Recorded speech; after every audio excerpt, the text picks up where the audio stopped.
Hey everybody, listen up. I got mega huge news. Meat Eater Live is heading back out on the road. That's right. Join me and the crew.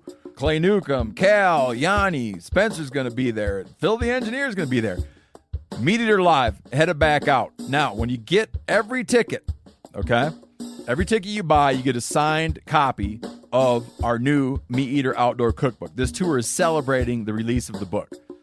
Buy a ticket, get a signed copy, Meat Eater Outdoor Cookbook, wild game recipes for the grill, smoker, camp stove, and campfire, which I'll point out is a $38 value. Here's where we're going to go.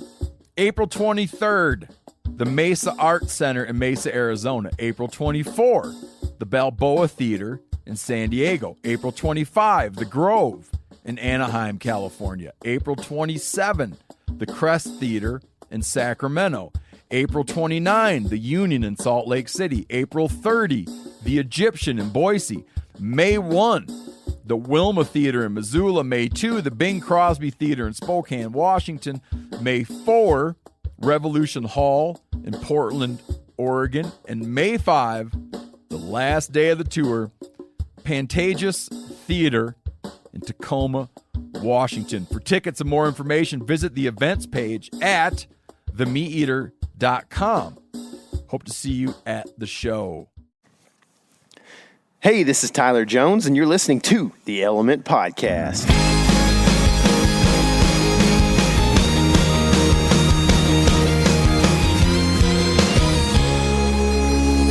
I've been afraid to find that something. Happy Thanksgiving, people.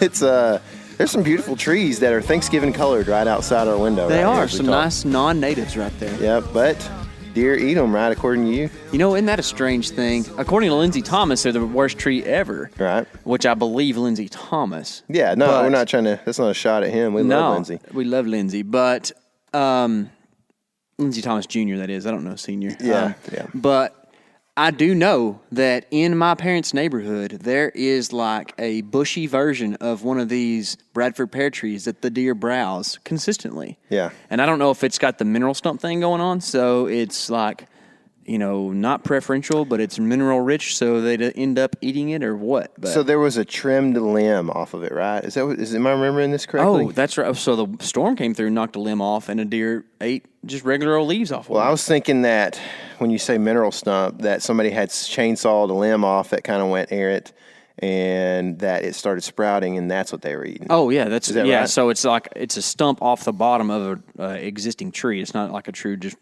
solo stump. Yeah. But, yeah, I don't know. But one time the limb fell off because of a storm, and I watched it go out there and eat a bite. Yeah. I think they're just so keyed in on eating that time of year. You know, it was midsummer. They're so keyed in on eating limbs that fall that they're going to go try it even if it's not something they want. Because, I mean, I've pretty much noticed that neighborhood's, like, been really good to me for observing deer because I've noticed stuff like that. Like, after a storm, those deer are going to go out and find limbs that have fallen off of trees with fresh green leaves on them and eat the leaves. Right. And they like hackberries. Yeah. They really like hackberries. Oh, yeah. We have noticed that, both of us, which there's a lot of them here, so it's kind of like, how do you key on the food source? Yeah, but the edges, which I remember this as being one of the first things you ever talked to me about in regards to, like, hunting public land where it's like kind of a big wood setting. Yeah. Is edges, finding edges. And you definitely can find an edge that's got hackberries on it, and there's a browse line around here. Yeah, for sure. Pretty interesting. But here's the thing. What were we talking about right before we got on? We were talking about your boy Teens. Yeah. So we have, I don't know if I've even said this yet on the podcast. Have we not? I don't think so. We have discovered that teenager is indeed alive. Oh, my goodness. And it is plaguing you like a thorn in your side at the moment. It is. But it's a good thorn. Yeah. And so having a target deer on a big chunk of public, we've talked about, at least here in Texas, as being possibly a plague, like you said. Yeah, it's like a thing that will eat at you and make you kind of wish that you didn't hunt and make you just hate everything about what you're trying to do. Yeah, and it's like a sickness that you can't help but contract. Yeah, I think you could go listen to the Alex Comstock podcast from this summer and realized that as well. Yeah, we talked a lot about that, having Yeah. a target buck like that. And he had a monster on public. This deer that we're talking about here is like in just a totally different species class pretty much. than this thing, than the one he's talking about. But this is a nice deer for our area. And it's a history buck. And that's the what's thing. more of an intriguing factor to having a target is that, I mean, this is your first buck that you ever found on public land by hanging a camera and it's just like your deer, you know, like.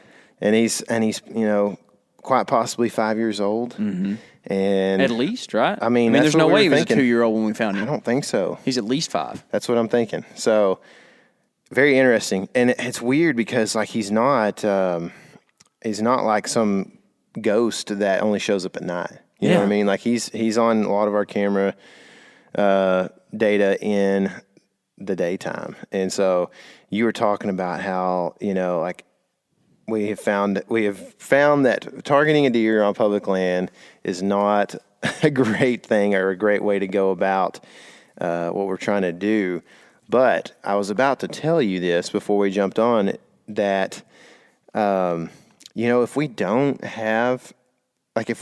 find a target buck on a property, there's a chance that there's not an actual mature shooter buck on a particular public land here where we're hunting. You know what I mean? That's how I approach a lot of the stuff in my mind. You know, I don't really talk about it because it's just kind of a second nature instinct kind of deal where, you know, you run a camera. If there's not like a 3+-year-old on there, it's not that we have a ton of public land spots, but you have the liberty of at least going and looking for a place that does have a buck that's like worth a shooter on camera. And I mean, even like when we say spots, like even if there's a big chunk of public, say it's 600 acres, I mean, the south end of that property can easily be a mile away. You know what I mean? In most cases, it is, or the east end, however the property's shaped. So, like if you think about that, that's easily traveled by a whitetail, but at the same time, a deer could be core area just off one end of that property, and so he ends up being on an end of that property instead of cored in the middle, and then spreading out from there in his travels. Yeah, and really, we just don't hunt this way, but you could find a place that looks good. You know, maybe there's sign in there from previous rut years or, you know, whatever, and just hunt the tar out of it. And sooner or later, maybe a mature buck ventures down there. Yeah. I just don't want to do that. Yeah. It's not that much fun because you end up sitting there not seeing deer for a lot of days. Mm-hmm. And B, like, I like to move around and learn stuff and, like, be active. Yeah. I like to be an active hunter. It's part of the reason why I bow hunt, part of the reason why I really enjoy doing elk hunting stuff because I'm moving around, doing all kinds of stuff. And I kind of feel that way when we go out on public land whitetail stuff. Yeah, we're sitting there most of the time for, like, a morning and evening sit. I'm not moving, but, you know, I enjoy scheming, you know, and in a good way, right. You know, not and that's part of the reason I have trouble sitting one spot for an entire day, doing an all day sit. And I'm easily like able to just knock that right now. You know what I'm saying? But there are instances where I'm sure it's effective. But we don't have a ton of trail camera data that show deer moving in that like past 11 a.m. to like 2 a.m. We have a lot 2 p.m. We have a lot at that like 9:30 to 10:30. Yeah. But yeah, that high midday stuff, and it's just because here. Like, let's take today for an example. This morning, it was a snowy white Christmas out there. Freezing. There's frost everywhere. Yeah. And then now, it's probably 57, and we're recording at like 10:45 in the morning. And right? I'm sweating in this sun. truck right now. Yeah, Tyler's putting his sun visor over. I'm like... And it's going to get to like 62 today. Yeah. You know, and so, of course, there's going to be a lull in deer movement whenever you have those really high peaks during the temperature during the day. That's one thing I always remembered about South Texas because I guess it's because of a more arid environment. But when we used to go down there, man, some of the coldest mornings I'd ever had, you know, it'd be like 19 or whatever. And then in the middle of the day, this is no lie, you're like back at camp and eating lunch around the campfire from the night before and just kick back in like a chair. In your underwear. Yeah. You know what I mean? Yeah, it's like 70, you know? And you're like pulling your long pants off. You're like, golly, I'm dying. Yeah. Yeah. So that's kind of like, I guess that kind of gives people from the north maybe a kind of brief glimpse into what we deal with, I guess, here. But there are the days. There are days Oh, yeah. whenever it's worth it. The other day, I had a hunt at Babylon where I should have brought a sandwich. Like, I had to leave to go get food because I'm not a guy who's just like, oh, well, I'm just going to randomly skip lunch today and didn't really think much about it, especially when you're sitting in a stand. If I'm working or something, or I'm, elk hunting and I don't have enough food, I can just keep moving. I'll be fine, but I don't like to do that. But if I'm sitting there in a stand and it's 2 p.m. and I haven't eaten, I'm going to literally chew on my arm. I'm going to be so hungry. I know it. So I had to leave. But I said all that to say this. That was a day where it was like 36 in the morning and the high was 42. It was going to be an overcast day all day long. Yeah. I guarantee you deer moved all day long. I saw a buck at 10:45 cruising and got down and left for about an hour and a half just to go get food. Yeah. And that's where I had a much different day yesterday where I sat till noon, and that's a long time for me. And it was sunny. And it was warming up, and the high was like 57 or something like that, maybe. And so it's still pretty low as far as the high goes this time of year here. But it's sunny, and when you sit in the sun at 57, you can feel, I would think a deer with some winter fat and fur on, is going to feel the heat a bit. Yeah. And so after about 9:30, I really didn't feel good about it. And from literally 8:40 to noon, I didn't see a single deer. And it's tough sit. It was, man. And I mean, kind of real quick before we move on to that point, I just, and we're saying all this to say that, like, if you were hunting, I just was talking to a guy from North Dakota. You think about a lot of these Midwestern states, Iowa, wherever, Illinois, like there are, if you're hunting a decent-looking property, you probably have like a 3-year-old plus shooter on it, if that's what your goal is, 3-year-old plus, which is kind of my goal on public here.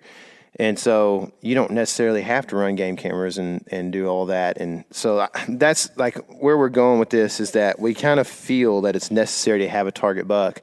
Maybe we shouldn't get so connected to them, but just to know that, like, hey, I'm going to hunt this buck, and if another one shows up that's a shooter, then that's good. Yeah. And that's kind of where I am on this property, but at the same time, in the last, several days since we've discovered that teenager is alive again, I've been just so back and forth about, should I hold out and just dedicate the season to him? Because like you said, it's fun, man. It's just fun even if you don't get it done. But at the same time, you notice how much gas you're using, and the mileage you're putting on your truck, and it's like shaking and stuff, and it's just not good. So I don't know. I think it's just kind of necessary for us to kind of have that intel and to pursue a buck, because it is very easy, as to have like a 2 or 3 year old buck that kind of rules a small property here in Texas and East Texas. And I think the thing with the deer you're talking about is you and I have already learned our lesson on the targets, and like you and I both went into last season with like specific deer we wanted to hunt.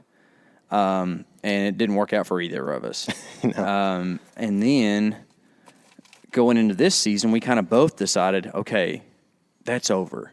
But this deer is still from like that first season. Right. So you can't get rid of that target. It's not like you can say, oh, no, never mind. I say I'm in a different position where I shot at Scar in 2016. Yep. Right? 2016. Yep. And decided he was my target the next season. Never saw a game camera picture or him in person. That we can confirm. That summer we did have a big old buck that kind of resembled him, but and he lost disappeared once Velvet. G4. So once the Velvet came off. But anyways, now I'm kind of carefree. I'm like, bring on a buck, right? I'd like to shoot leader because I've got some history with him, but like I'm not emotionally attached to him. He's a big buck. I'd like to see him. Yeah. But the other day I saw a deer that had a spike on one side and a decent antler on the other that was a mature buck. I was about to smoke him. I ain't never seen that deer in my life. I didn't care. But I think that's just why you and I are on different places in this thing, because you actually have a deer that you do have history with, you know, that you just can't get rid of. It's like once you have a pet at home that you love, you can't just like say, I'm tired of that dog. Yeah. You know, because you love it at Right. that point, right? And, Yeah. and it's just not going to change until that deer just ceases to exist. Yeah, that's a good point, man. So I don't know. I'm probably going to say a million things back and forth on them the rest of the season, but it's definitely one of those conundrums that we have to embrace here in finding bucks to make sure we have, opportunity. But at the same time, I think I need to still be flexible enough to move. And, because yesterday I spent the whole day hunting for this deer, and he didn't show up anywhere, to me or whatever. Personally, I still have never seen him in person. It's all trail camera. But I did have a couple of bucks come through. We have picked him up a few times in a certain area, and we have like a really good pinch, kind of rut funnel, I guess you'd call it, with a really good trail that we hunted. And I felt really good going in yesterday morning. I mean, like good to the point I literally didn't sleep good the night before. And I got up before my alarm, which was set for like 3:30. And so I just finally got up and took off. I was there super early, chilled in the truck for a second, got my boots on, make sure my feet were warm and everything, and got in there in good time. And the wind was super light and variable, and I don't know if that hurt me early on because I never saw a doe. But, man, like it was, I don't know. I hunted almost 11 hours yesterday total, and I saw 3 deer. You know, and they were 3 bucks cruising. Therefore, they were how quick did that pass by? You know what I mean? Like they go by me really quick. So out of the 11 hours, I saw bucks for probably a total of like 7 to 10 minutes. You're probably being generous there. Maybe. And so that's tough hunting, man, and that's to me, that's when it kind of becomes not so fun, and I'm ready to kind of go to a different state at this point. I might even live in a different state soon. You should. But you could assume that I made mistakes that may have hurt my deer sightings. But once the wind picked up at like 7:15, 7:30 yesterday morning, it was a really good wind for me. I felt like. I don't feel like that deer were smelling me downwind. I was super still, and it's real thick in there. I mean, I had a buck come by at 5 yards, which is exactly where I wanted him to come by. That's where we set that stand for. And he didn't see me, and got footage of him. He didn't once look at me as he's coming to me. And so, I don't think that I made too many mistakes. Yesterday, I was pretty conservative with my afternoon approach. And so I do feel like that maybe I had enough mistake to have kept myself from seeing a few deer. But, as far as rut cruising goes, you could expect that a buck could move, a mile in pretty easy in the morning, if it wanted to. So you would think you could see them. But anyway, I don't know. That's tough hunting, man. That's hard to continue doing. And so I don't know, like looking at my gas and everything in there, it's just like it's tough to keep going out and spending much of time and effort and getting up early and going to these places and in our immediate couple hour area of Texas. So. Yeah, and I'm feeling kind of the same way, but in a different fashion over on one of my permission places that I have. Both of our permissions have struggled. Right up, but I know why mine is, and yours is still kind of a mystery, but the place that I'm hunting, I know that at least 3 of the bucks that I've been seeing are dead. I kind of have a feeling that 4 of them are. And, I know for a fact those 3 are dead. I know that people shot them, and then one of them got hit by a car. Right. And I found him in the ditch. How depressing is it that one of your shooters, 2 of your really good up-and-comers are dead, and now there's, one buck who it's not his core property that I have on camera over there that's still a shooter. And that's it. That's the only one. He comes through about once every 4 days. He got missed Yeah, he got missed by another guy, so he almost died. So there you go. I mean, it's just real tough, and it's not that hard. I'll still keep hunting it because it's not far from home, you know, and I can use corn, and you never know what you can do when there's corn out there and does are coming in. You never know who's going to show up. But, man, I went this morning and didn't see a deer. Yeah. Like, that almost shouldn't happen on a private place. Yeah. You know? I know, dude. And a good private place. Like, it's not like... It's not like a hay pasture of Bermuda grass that just, you know, like you got a feeder in the middle of hoping they walk out there. Like, you have a really good creek system and like a considerable chunk of land, you know? It's like what a lot of guys are looking to get permission on around here, you know? And my property isn't just outstanding, but it's surrounded by a lot of deer. And it's just been, I hadn't seen a deer on my property, a shooter buck, in daylight since August. You haven't seen one in person at all, No, right? no. I guess I haven't seen a shooter in person over there. I've only really been out there in daylight, so, you know, just they haven't been on my trail camera in daylight since August. And that's I stupid. saw a shooter buck 200 yards from your property. Yeah, but who knows if he went to my property? Who knows if he's dead? I mean, that's You know, too. that's part of the conundrum about hunting in the area we do on these small tracks, man, is that deer get shot up. And you and I were talking the other day, and I don't know, I just kind of feel like we need to, and this is going to kind of roll into what we wanted to talk about more philosophically today, but I kind of have this drive to start a local QDMA branch just to maybe promote. It's really selfish, honestly. Well, because I want older age deer. but I think so do everybody else. You know, maybe like, until the 3-year-old walks out and they're like, I want to shoot a buck. But that's what I'm saying is like I feel like that if a guy could do very little work towards it, just say no work, and you put a 2-year-old buck in front of him and a 4-year-old buck in front of him. He's going to shoot the 4-year-old buck 100% of the time. Yeah. I don't know. There's got to be less than 0.5% of people out there that are just like, oh, I don't care. I know one old 86-year-old that shoots spikes every year because that's what he wants to eat is a spike. But besides that guy, he's a cool dude. But most people, yes. And I think that this is how movements work, right? So right now we live in a culture in our small area of Texas here where everyone is scared for good and obvious reasons, I'm the example of, that the next door neighbor is going to shoot that deer if they don't. And I think that happens across the country.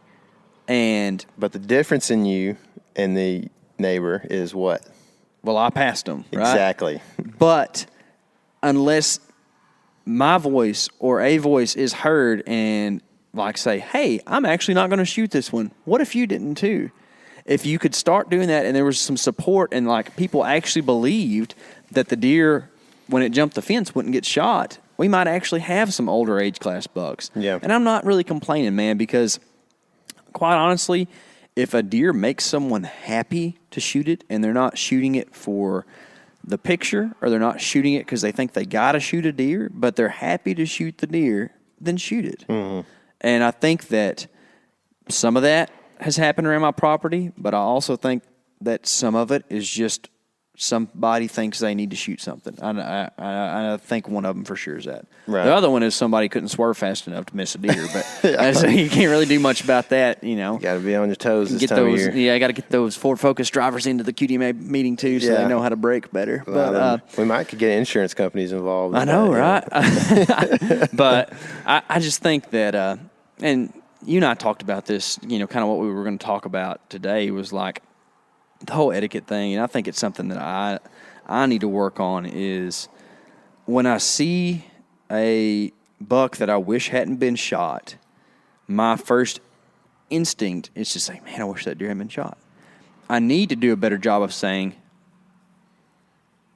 I hope they really like that deer, and then whenever I express it to someone, for instance, somebody is happy about a deer, and they have a picture of their 3-year-old they shot on their phone that's, 13 and a half inches wide, and they show it to me, I need to not just show this, but I need to reform myself to where my first instinct is to say, I'm glad you shot that. You know, if you're proud enough to show it to me, I'm glad you did. Mm-hmm. My first instinct, and I worry that I even show this on my face sometimes, is like, oh, man, yeah, cool deer. You know, like, that's terrible, right? But if I'm going to be honest with myself, that's what I do. Mm-hmm. And I need to not do that. Yeah. And it's like something I need to work on. You know, I did that the other day, 2 days ago or so. Mm-hmm. I think you were with me. We saw a picture of a really big buck that had been shot, not around here. Yeah. And he was supposedly a young deer. Mm-hmm. And when I saw the picture... This is a buck I knew about, too? Uh-huh. Yeah. I could tell that he was a young deer, but he was a giant. Mm-hmm. And the guy who texted me wasn't the guy who shot the deer. So I texted him, and I was like, that deer a little young? And he was like, that's what I was thinking. He said, 2 more years, think what that deer could have been, you know? Mm-hmm. And it's true, but at the same time, I would imagine that this guy has killed a lot of pretty decent deer. Mm-hmm. And if he was going to shoot this deer, he was probably pretty happy about it. Mm-hmm. You know, like, I don't know, because I look at it this way. So, like, if he shot several really good deer, and this one was big enough for him to get excited about and shoot, not give it another couple of years or a year or whatever, which, by the way, this deer might have been, like, world class if he'd had another couple of years. Yeah. But if that's the case, you know, and I look at my dad. My dad this year, he's shot a lot of good deer. And he passed a deer this year twice, just last week. That would be the second largest deer he's ever shot, score-wise. Mm-hmm. And he's just a tank. And we know pretty much for a fact that he is likely 5 years old. And you can look at his body and know that he's 5 years old, I think. But I passed him when he was 3, which wasn't hard. He's probably 135-inch deer at 3. And nobody ever saw him at 4 except for the trail camera. And then this year my dad passed him as a deer that would probably push Boone and Crockett. Mm-hmm. And so... that most people in their right mind would shoot. Yeah. But your dad has a specific goal in mind, and, right. and he knows that if he doesn't pass deer like that, he'll never reach that goal. Right, and that's the thing is on one hand you have a guy who recognizes that he's goal oriented and that he wants to have that opportunity to reach that goal, so therefore he needs to pass this deer, which is what a QDM movement could, educate people on. But you've got this other guy who has shot a lot of big deer, who shot a deer that, maybe was a little young and was still happy about it. So, I think that the lesson that I think you're trying to kind of portray is like, if you are happy, do what makes you happy in hunting. You know what I mean? Hunt happy, right? Hunt happy. Yeah. Dang, we need a shirt, no, dude. Don't steal it. Yeah. Hunt happy. How about it? Yeah. So, if passing a deer so that he can get to 6 and maybe, push that 200 mark, maybe, is what you want to do, then do it. And if shooting a, legal 8-point buck every year is what you want to do and that makes you happy, then do that. But don't, I guess this seemed like what you were kind of saying. I'm not trying to put words in your mouth, but like, don't just shoot a deer so you can put it on Instagram or so you can, not be the only guy in your friend circle that didn't shoot a deer. You know what I mean? Yeah. Yeah, for sure. I think that definitely can happen. And now here's where it gets weird. All right. There's a lot of people that shoot meat bucks. Mm-hmm. And I don't have a problem with it. But there's these things walking around called does that also are meat. Yep. And where we live in particular, in a lot of areas, you can't shoot does but in certain times of the year. Pretty much all biology now tells us that, like we don't have to have a billion does running around to repopulate, right? Like a pretty even buck to doe ratio is a good thing. So we need more opportunity, I think, to be able to shoot some does. Are we talking about what we had maybe discussed a few days ago? Yeah. So we are approaching what is known as festively as doe days in parts of Texas, where we have 4 days to fill 2 doe tags. And it's smack right dab in the middle of Thanksgiving holiday, which makes it pretty hard to get out and do that. So I don't understand why not just spread that out and still give you the two does. Right. You know what I mean? Like, okay, so for this rifle season, you can kill 2 does. It's going to put a lot less pressure on you. It's going to probably make your wife happier because you're not going to be trying to, like, show up to Thanksgiving 30 minutes late. Yeah. And you're going to have probably better hunts, because, I mean, honestly, right now, also, who wants to shoot a doe on these 4 days when in parts of Texas it's still pretty rut raging? You know what I mean? Yeah, exactly. And we've struggled with that on our spots in public where we have an area that has a shooter buck in it, but it may only have like 3 does in it that we see. And it's like, if you shoot a doe, you've only got 2 does to come in heat now at this point, that you know of that could come through there and kind of be in that area and draw bucks in. And so it's kind of a tough thing is where like we've passed a lot of does that we would love to shoot on public because of that issue. And so same thing would apply here on private in some areas, I think, and it's just a deal where I'm always for deregulation whenever you can educate instead. Right. And I think that if we kind of take that whole QDMA branch, QDM movement, and take that and merge that with the doe thing, and we educate people on how they should have a fairly even buck to doe ratio and allow them to have the wherewithal to say, I am allowed 2 does, but I'm not going to take any this season. Or I'm allowed 2 does, and I've got does going everywhere. I'm actually going to invite somebody out and let them shoot a couple does too this season. And give people that freedom. I think you'd end up with a healthier deer herd for one and a much healthier hunter populace as well. Right.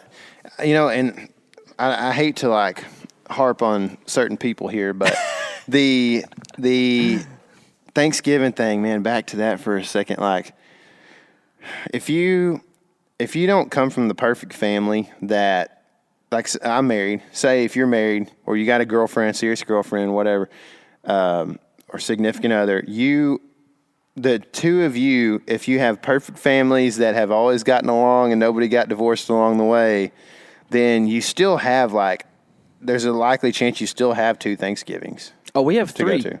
And there's no divorces in the family. Yeah. So and see, my wife's got a lot of family, if you know what I mean. Yeah, like 5. So, I mean, like Christmas is nuts. Thanksgiving, I'm not sure exactly how it's going to go, but I know of 2 so far. So. Yeah, it ain't just on Thursdays either. Right. And guess what? I have a cousin getting married this weekend too. So there's another Good day, timing. which I'm happy to go to the wedding, but it's just I can't criticize too much because I got married on the 19th. So I mean, and got you and all my friends to come to the wedding instead of hunt. Which that day was a great cold front day. It was a killing day. Very for sure. high pressure cold. Yeah. Yeah. It was Anyways, anyway, so yeah, like you think about that, like a lot of stuff is going to happen Thursday through Sunday on Thanksgiving weekend. Well, when are the doe days? Yeah, Thursday through Sunday. It's like this is not good. Not to mention. Those are the only days that you can shoot does. It's 4 days with a rifle and that sounds like a lot of people out there might be thinking, oh, well, our gun season's only 9 days, or whatever. Well, our gun season is 3 months, or, well, 2 months, right? So 60 something, 70 something days. It's like 2.5 months. Yeah. It's, early November through almost middle of January. And so having the ability to only shoot does for 4 days of that, and it happens to be on like one of the biggest holidays of the year, there's a lot of rifle hunters out there that if they don't shoot a doe on those doe days and then they don't shoot some legal buck, they're not going to get a deer that year. You know what I mean? Like if they're busy during Thanksgiving and they don't see a legal buck, they're not shooting a deer that year. So it's kind of tough, I mean, and the thing is, like, I don't feel like our area is that downtrodden as far as deer population goes.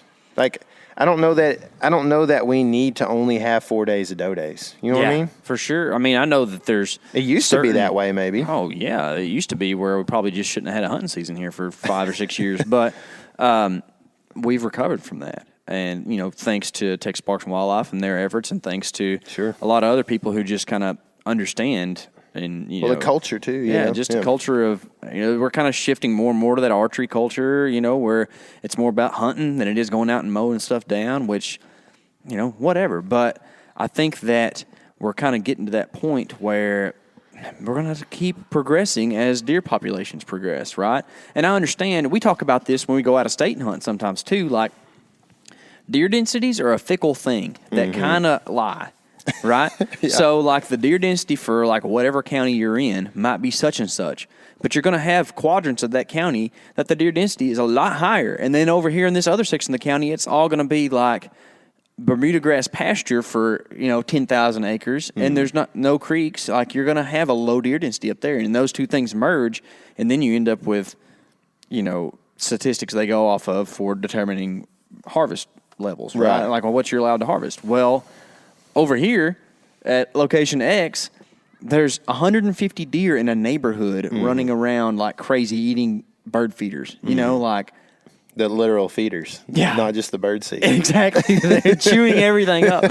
But it's just, it's one of those things where I don't know if it's, quite honestly, we live in the world of information, right? So I feel as if maybe we shouldn't regulate things by county all the time. It might need to be by like little sub areas, and I think that's what we got a local biologist for. And I know MLD permits are out there for such things, but I don't know. I mean, and we talked about this as far as deer density goes. Like around here, we've got more deer per acre than say somewhere in Kansas. But there's a lot of open land in Kansas. So if you're hunting a woodlot, you're probably going to see more deer than you would here. You know what I mean? So if you're hunting a shelter belt, or if you're hunting a good creek system in the Midwest, you're going to see a lot more deer than you see here. But there may be more deer per acre here than some of those places. I mean, and some of them where there's heavy, ag, maybe not so much. But that's kind of what you're saying is just, man, it's so micro. It should be so micromanaged as compared to what it is sometimes. Yeah, but I understand resources are limited, and that's just kind of how it goes. But I think that instead of pointing fingers, it's one of those situations where it's time for us to be responsible and ethical hunters and be in communication with those who make the decisions and say, hey, here's what we're seeing. How can we work to make that different, right? Right. And that kind of thing is going to be more powerful when you have a unified voice. I feel like there should be a quarterly day that it's like hunters during their lunch hour reach out to like a public hearing kind of day. Well, more just like this, like quarterly, like, okay, this is the day that all hunters need to reach out if they have an issue. Yeah, let's flood the phone lines this day so they know that something's up. Or email or whatever, like just on your lunch, send a 5-minute December email. 1st, Element listeners, December 1st, if you have a grievance to be aired or even a like, hey, attaboy, make sure you're telling them they're doing a good job too. But if you've got something you want to tell somebody, December 1st, I'm going to do it. Yeah. I'm going to call in. Ted Cruz, you're going to hear about it. Dude, I'm going to have to remind myself on my phone. I'm going to put it in there. Anyway. Yeah. There were some other etiquette things that you were going to talk about. Okay, so, these might just be little hot takes or whatever, but here's the deal. In the past week, pretty much, in the past 7 days, one or both of us has been walked in on before 8:30 in the morning on public land. And we're talking about walk in, not like walk out, hey, I set up further in than you, but I got to walk out past, like my wife called, I got to go kind of thing. It's a let's push in deeper at 8:30 and mess up what they got going. And they're both in situations where like you can see the vehicle parked at the road and you know that you're pushing in on somebody. And when we walked out, we see their boot tracks walking right over ours. Right over ours, from all the way back to the truck. Yeah. So they definitely parked by our truck. And I get it. My dad was playing devil's advocate with me on this thing. Like, it's public land. It's just public, They can do what they want to. Well, yet again, If we all start doing something together, we can make a difference, and it doesn't have to be that way. I mean, this has happened to us, and this isn't through the years. Yeah, it's not really just like a week thing. I mean, we've had it happen in this year outside of a week from, today or whatever. Yeah, for sure. And I just think that... And we're not hunting like super close to the road. No. But we're not hunting super deep a lot of time either. You know, you got to be efficient and find spots. But at the same time, this has happened this year already. Yeah. Like it happened in the middle of nowhere when we had walked over a mile. And we had a guy set up within 60 yards of us. Yeah. You know what I mean? Yeah, it definitely Coming off of an illegal, like a private... Yeah, don't use a private drive to property. access public unless you have permission, first of all. But I just think that if we all understand that you're going to deer hunt in the mornings until about 9, then, I mean, that's fine. If you walk in on me at 9:30... Who knows if you're, that's just kind of how it goes. But Yeah. don't get up while it's still deer moving time. Yeah. And I don't, like I said, I don't want to whine. It's not what I'm doing. But I'm just saying, maybe it's things we need to talk about. That way we all kind of understand where each other is on this deal. Right. Yeah, I mean, I'm with you on it, man. It's kind of, I remember last year, early season, October, we're sitting in a spot. I can't remember why, but I think we had a wind that was weird that we didn't have a stand set or an idea of where we could shoot a big buck. So we went and did a hanging hunt in October in a little grove of oaks that was pretty close to the road, but wasn't super obvious maybe at first, we thought. It probably ended up being obvious. Yeah. But so we park and we walk in a few hundred yards, right, and we're not far from our truck, and we hear a truck drive down the road real slow and drive past us and then park. And like 30 minutes later, 2 guys walk in on us. And it's like, did y'all not know we would probably be right in here from our truck somewhere? Yeah, there's this one section of a habitat here in all this. Yeah. That would probably be good to hunt. Yeah. It's just...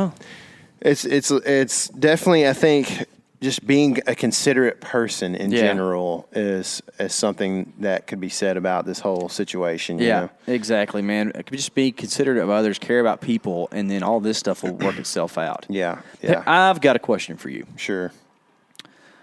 On public, what constitutes as someone else's spot? What sign, what evidence of human makes you say, you know what, I'm not going to go in there and hunt that because somebody else is. Well, if you talk to old Jimmy down on the road and he's hunting he's been there, the creek system, that's he's just been his there spot. for 14 years. You know, and Yeah. What do you think? Oh, man. Do people have spots on public?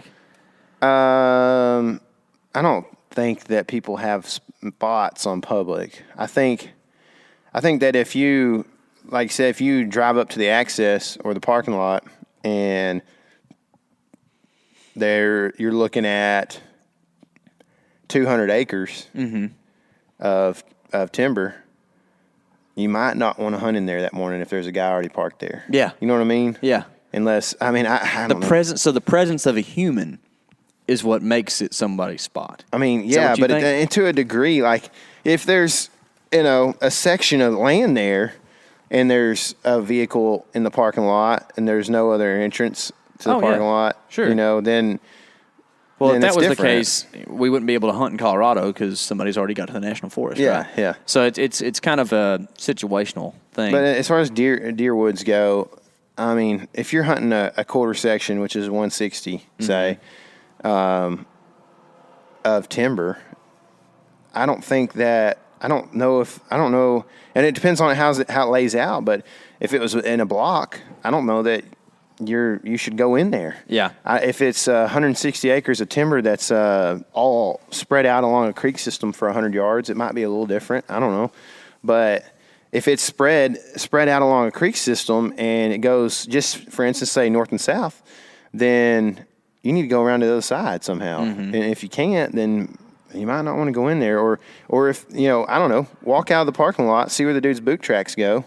And if they turn, go the other way. If they don't turn pretty quick, then you might not should keep following them. You know, that's the thing. And I guess in a dry climate, that'd be tough. It's one of those things that's really tough. I don't think that people have spots, but I think that you need to be considerate enough to know that, like, if there's a guy there, you might go, well, what's his angle this morning? You know, where's he going? Am I going to just walk through his bedded deer if I go somewhere else, you know? Honestly, sometimes it's just not the experience I'm looking for anyways. Oh, yeah. We have a spot here on Texas Public that I know can be killer around this time of year. And this year there's 2 stands within close proximity to it, and I just don't have a desire to go over there right now, you know, and it kind of stinks.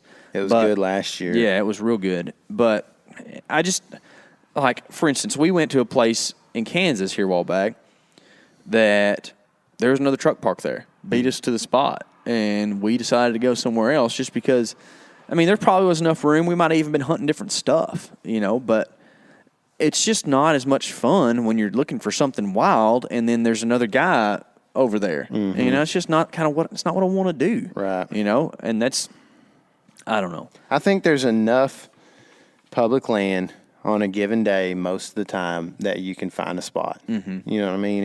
Even in a state like Texas that's as public poor as we are, you know, I mean, I think that there's a spot somewhere, but that you need to be considerate that you're not blowing your wind right back at the guy or whatever maybe. What do you think about this?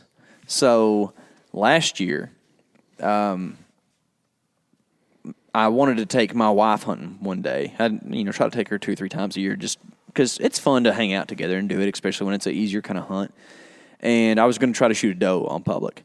So we took out with a pop-up blind and went to this place I'd pre-scouted, actually hunted there previously and seen some does, and went to the trail that I saw those does crossing and set up about 30 yards from it. Well, once we'd like taken our packs off and everything, I look over and there's a climbing stand in a tree. No guy in it, in the climbing stand, and nobody at the parking lot. We set up, started hunting, and then we got there decently early, and then 2 guys come in at 4 o'clock to hunt. I felt bad because, yeah, they'd been there, you know, and I talked to them in the parking lot later. They'd been there that morning and then left to go get some food and came back, you know. So, I mean, they'd been in there hunting. And 4 is kind of late, though. It is kind of late, you know. I was kind of like, when they started walking up, I was like, what? I hear noises, you know, and they're like, oh, my goodness. Well, that's like earlier this year, we got in the morning, the dude was walking in the daylight, you know. Oh, yeah. It's like, you got to, I mean, I grew up, I mean, I don't know. If you're a listener that's been listening for a while, you know I've hunted a lot of private for deer in the past. But I grew up fishing and hunting public. It was duck hunting is what I did a lot of. And we hunted out here on Lake Fork. And if you've ever hunted Lake Fork for ducks, you know that there are people. It's competitive. It is competitive. There's not a whole lot of ducks, especially these days, and a lot of Dallas Metro people. And like with trimmed eyebrows, or what do you mean? Well, Metroplex. Oh, okay. So, yeah. Gotcha. So they, you know, getting out to the spot early is the way you do, you know? It's kind of like what we did when we were hunting up there in Kansas. We hunted on our last day was opening day of pheasant. Well, we pull up to the parking lot, and some pheasant hunter has camped there, and we're like, okay, well, this is kind of his spot. So we left out and tried to hunt according to his pressure, maybe, you know? So that's, I mean, on Lake Fork, it's that way. Like, I remember on opening day one year, we went out, and I think we got to the parking lot at 2:30 a.m. to hunt ducks. And sounds terrible. That was early, especially for a young cat, but that's what we did, and we went out there and made sure that we had flashlights shining whenever people walked in, you know, so that they knew that we had the good spot, you know. That don't work on deer hunting flashlights. People don't see 'em. Apparently it doesn't. We've tried that numerous times. Oh, man. The whistle doesn't either. No, it apparently. doesn't. No. A wave. And they just wave back. It's like, hey, that's a nice public land guy there. Oh, man. But yeah, that's. I think that's the thing is if it's it's a first come first serve. You know, you don't get to set your stand up and claim your spot. Mm-hmm. You know, I mean, if you're not there when somebody comes in, then, you know what the rule book says? What's that? The rule book says that, I don't know if this is Texas or Kansas or wherever. It might be a different state. I can't remember. One of the rule books, okay, says that stands can be placed. If not occupied, any hunter has the right to occupy that stand. Mm-hmm. That would be tough to take. If I hung a stand, left to go eat lunch, and somebody was in my stand when I came back. I walked in on a stand yesterday and was like, I kind of want to sit in that spot. It's a pretty good spot. Yeah. That would be tough, man. Yeah, that would be tough if somebody was sitting in my stand when I came back. But it doesn't say you can't take your stand.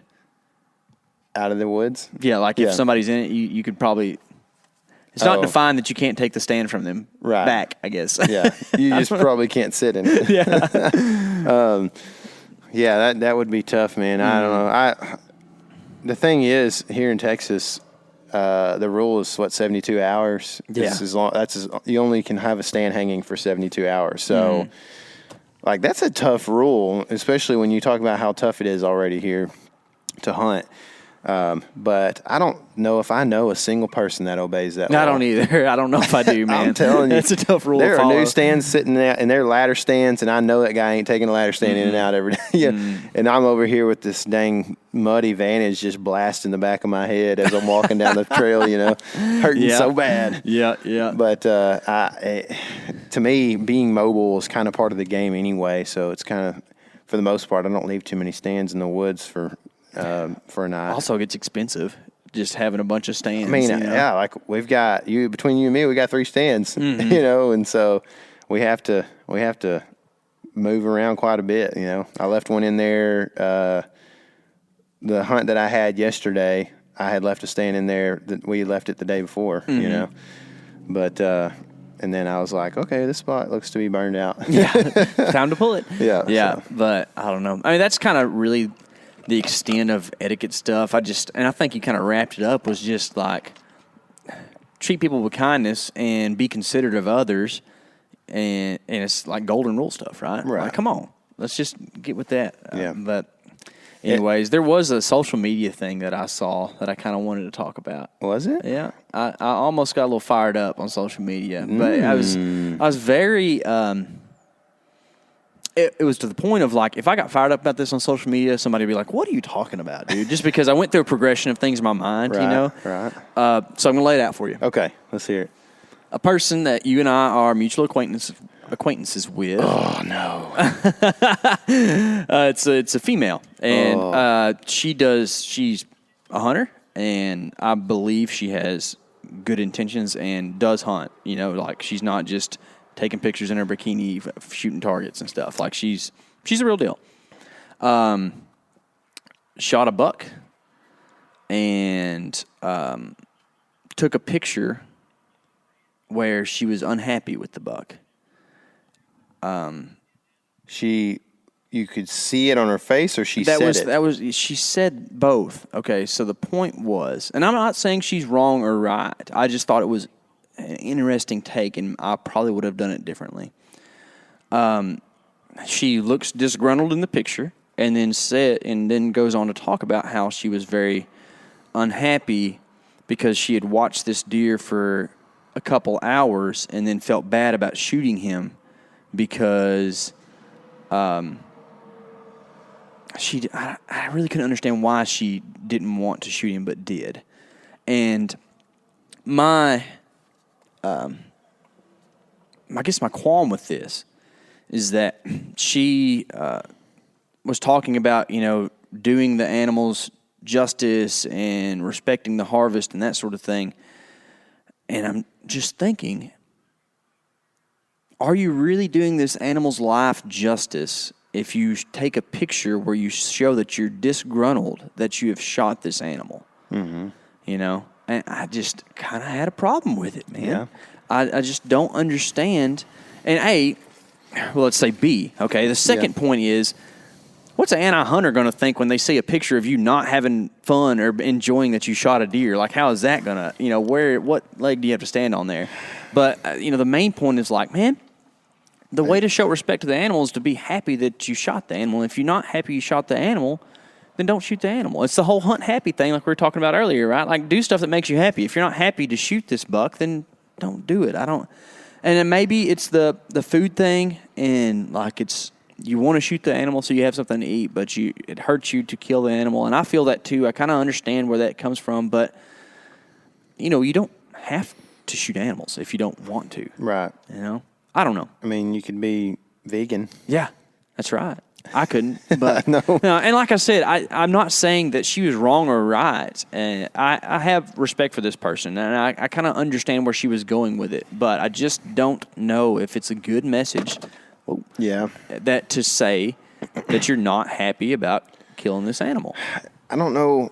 It's hard for me to be able to speak about this because I don't know exactly why she was unhappy, I guess. Yeah. I guess if I knew that, I could, but I also don't. There's a lot of things going through my mind as far as thoughts go. I don't know. Like, if I spoke on it right now, then I may not have developed the way I should have about this. But I do know that. So with One-Eyed Jack, that deer I had been following for a few years on trail cameras and stuff, and the season was a cliche roller coaster season. And early December, first time I'd ever seen him on foot, Jack comes in following a doe right to me, 15 yards, smoke him. He goes out there and dies 50 yards from me, and I get to see the whole thing. And my whole experience with Jack while he was alive was a total of 2 minutes maybe, and that includes him like dying. And it was kind of an emotional moment. I've talked about it before. It was kind of a hard thing to see and watch, but at the same time, it was outweighed by joy and fun. It was a fun thing to be able to have put together a tactic that worked finally on this old deer that otherwise, literally, we've seen this play out, would die a probably cold death on a miserable single-digit night out in the plains, and spent hours and hours suffering. And so it's kind of, I don't think nature, I don't think death in nature is nice at all or quick most of the time. Sometimes I guess there are instances with smaller animals and stuff like that, but with a large animal, like, I don't feel like there's a quick death to be had unless some mountain lion snaps its neck or something like that, and that doesn't always happen. So, like, I can see there be a little bit of this weird, kind of melancholy thing going on, I guess. Yeah, but I understand. But I don't know that you. Like I said, it didn't overcome my joy, a total joy when I talk about like feeding my family, the meals that I'm going to make for myself, even the pleasure I have from just cooking. I like to cook. It's kind of a challenge to me. It's because I have no formal training really, so I just read books and stuff, but. I enjoy that process, and I enjoy the process, like I said, the game of cat and mouse, and I enjoy the fellowship. There's a picture that we got where I killed Nameless of you, me, Drew, and my dad all talking. That's cool. Around that buck. Yeah. And that's just like the conversations that were had that night don't happen if you don't have a dead deer. There would be maybe different conversations, but it would happen in a warm hotel somewhere, but like all those things are just the joy that overcomes the sadness of the animal's death. I guess that's my thoughts on it. I guess. And it's a good take, and I agree. I remember the first elk I shot. It was like just a feeling that I can't describe. It was like so sad, so happy, so overjoyed, so relieved. All these things, that I'm sure that with.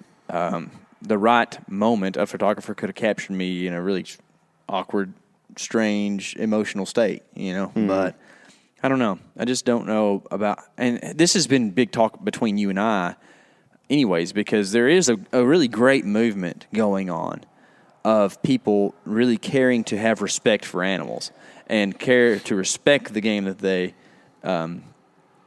pursue, right? And there's people who even advocate for that and make these posts on social media where they talk about respecting the beast and this is a big deal.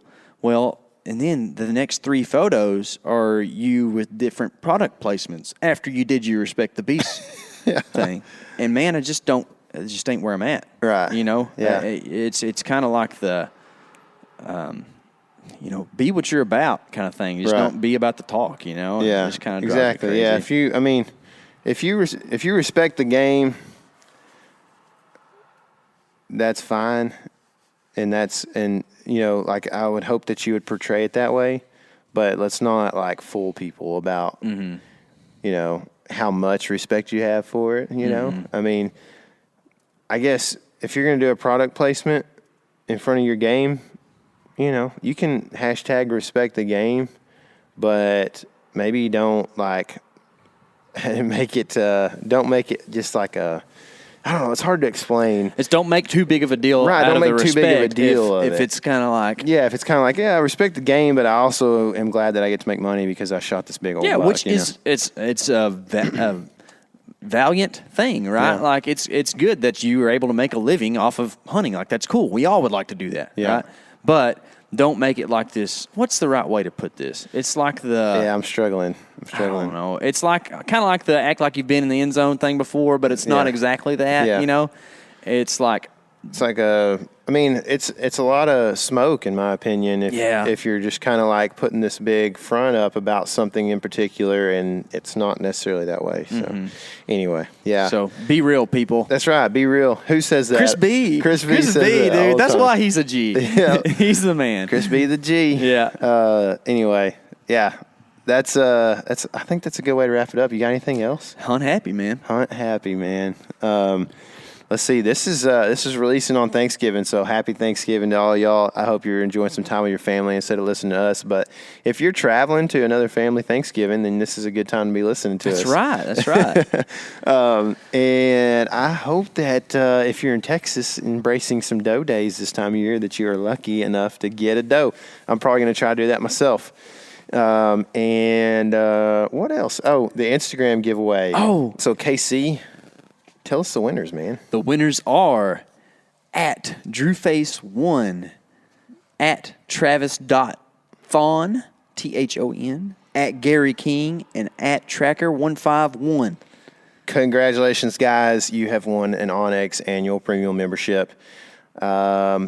Send us a message on Instagram, and we will send us your address that you want it sent to, and we'll send that out to you here immediately. And if you don't send us a message within 2 weeks from now, so there'll be one Thursday from now, and then another Thursday. On that Thursday, we will announce whoever else to fulfill those 4. That'll be December 6th. We'll randomly choose somebody on December 6th to fulfill the 4 that we were supposed to give away. So if you're not paying attention, then you are missing out. You are, for sure. So speaking of paying attention, we are headed back to the Midwest. That's right. To go do a little hunting. Yeah. So we'll be leaving Sunday. I don't know what date that is, but Sunday after Thanksgiving, we're going to head out for a couple days. Be sure and follow along on the Instagram and on Facebook because we're going to be posting a lot of stuff from that trip.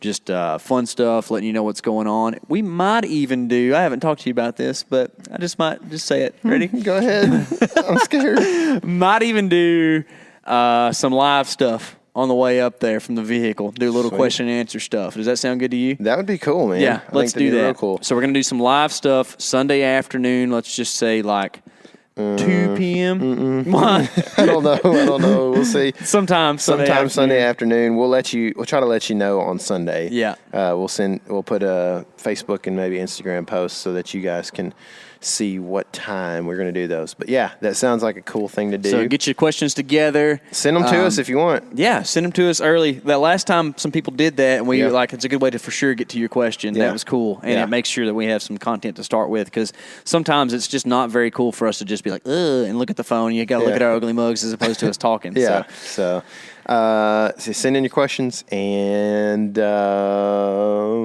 wish us luck for sure, because we're going to need it going up there, and I think it's going to be pretty chilly, so you might wish us luck for that. Oh, I can't wait. Also, I mentioned this the other day, but if you know of any good trail camera deals going on right now, I would love to be in on that. So, like, sometimes companies will run like 30% off deals or whatever, you know. So let me know if you know of any of those, because you can't buy them all. I know you, and you can't. So, yeah, send me a message or whatever. Let me know, because I am in need of trail cameras. I feel like we're waning with our numbers right now. Yeah, so. Lost one the other day. That's not fun. Public land game, but what ifs. Yeah. Also, be sure and check out YouTube, because I think there should be a brand new day 4 posted from our last Rut-Cation trip. So go check that out. Comment on it if you like it. Yeah. Hit the like button, subscribe, all that stuff. That's right. Yeah. Man, anything else cool going on this weekend? That's all I got, man. Just some good old Thanksgiving eating. Yeah. I can tell that I'm starting to put on my deer season weight. That's good, dude. Right now. It's not good. It's going to be cold this week. We got to get back somewhere and run around and get to moving, because, man, it's just something about after sitting in the stand all morning, that fast food calls your name. Yeah, I can't be doing it too much. I know. That's why you need to be hunting that public. I know. That way you got to hang and hunt. I'm feeling it from yesterday, dude. I put in a few miles, man, walking. That's good. So, anyway. Cool, man. I hope the best for you guys, man. I really do. If you haven't shot a buck yet, I hope you are able to do that, because you're in the same boat as both KC and I. Ooh. We are. I shot at one. Yeah, you did. And that's coming up soon. In the next week or so, we're going to see that. Yeah. On YouTube. So be checking in on that. And like I said, I really do hope success for you guys, because I know how bad that I want it, and I know how hard I'm trying and hunting for that. And I'm sure that many of you are as well, and some of you are just not lucky enough to have some of these awesome accesses or great luck that some of these guys have had this year. That's what I need. And anyway, I really do hope it goes good for you, and I hope that you have a great Thanksgiving. Make sure you hug your loved ones and tell them that you love them, because our time on earth is limited. Yeah. That's right. Eat one meal, at least one meal, guilt-free. Just eat what you want. Just do it. That's what this time of year is about. Give thanks. If you're telling me that, I'm going to eat straight banana pudding. My wife is about to make a banana pudding, and she makes 3 things, and that's one of them, and it's real good. Yeah. I'm happy about it. My mom, my wife is making one too for our Thanksgiving, and she's making my mom's recipe, which is the absolute best I've ever had. So I'm excited about it. How many Manila wafers make a good... All of them. That's right. All of them. Give them to me. Yeah. So anyway, I hope you guys have a good Thanksgiving weekend, and remember, this is your element. Live in it.